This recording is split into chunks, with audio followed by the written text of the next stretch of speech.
அருமையான கர்த்தருடைய பிள்ளையே 11ஆம் வசனத்திலே அம்புகளை துலக்குங்கள், கிளைகளை நன்றாய் செப்பனிடுங்கள். கர்த்தர் மேதியுடைய ராஜாக்கள் ஆவியை எழுப்பினார், பாபிலோனை அழிக்க வேண்டும் என்பதே அவருடைய நினைவு.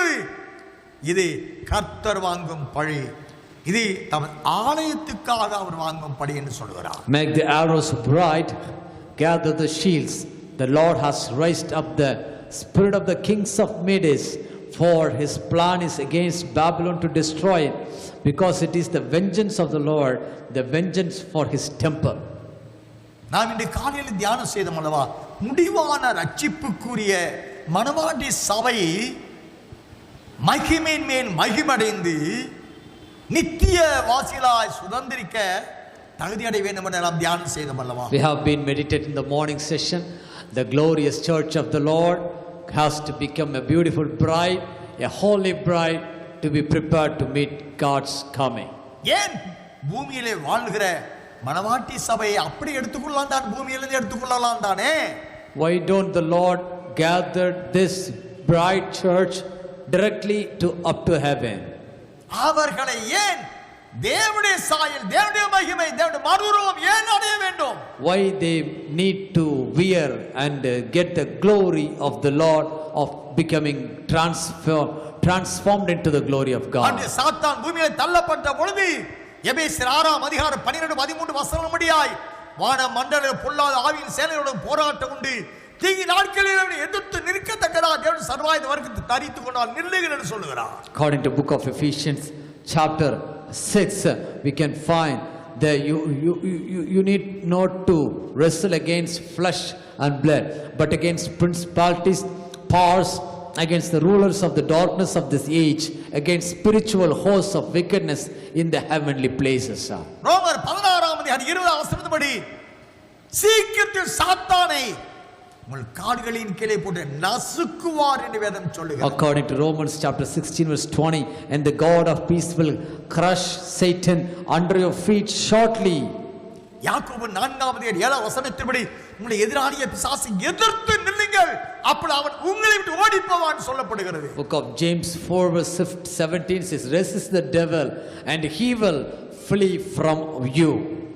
யாரை விடுங்கள், அவன் கர்ஜை சிங்கம் போலவன் வயதேடி சுற்றி திரிகிறார் என்று வேதம் சொல்லுகிறது. Oh, word of God says the devil is like a roaring lion who wants to cheat and to whom he can devour.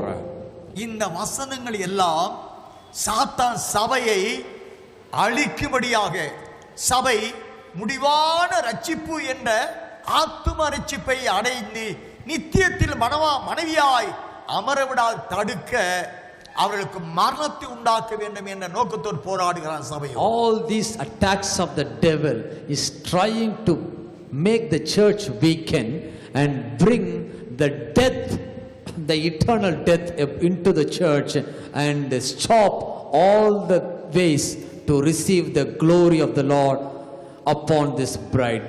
ஆனபடியால் தமது ஆலயத்திற்காக கர்த்தர் வாங்குகிறார், பழி வாங்குகிறார் சாத்தான். So the Lord is taking vengeance for the church which is Christ's bride. வேதாகமத்தில் வெளிப்படுத்தின 12ஆம் அதிகாரம் 4ஆம் வசனத்தில் நாம் வாசிக்கிற பொழுது 7 தலையில் 10 கொம்புகளை உடைய சிவப்பு நிறமான மிருகம் ஸ்திரீக்கு முன்பாக தன் வாயை திறந்து நின்றது. அந்த ஸ்திரீ தன் ஆண் குழந்தையை பெற்றெடுத்த உடனே அதை விழுங்கி போடும்படி அவள் முன்பாக நின்றது என்று வாசிக்கிறோம். வாசிக்கலாம். Revelation chapter 7 14 verse 4 says the serpent was trying. Yes, 12:3. அப்பொழுது வேறொரு அடையாளம் வானத்திலே காணப்பட்டது. 7 தலைகளையும் 10 கொம்புகளையும் தன் தலைகள் மேல் 7 முடிகளையும் உடைய சிவப்பான பெரிய வலுசர்ப்பம் இருந்தது.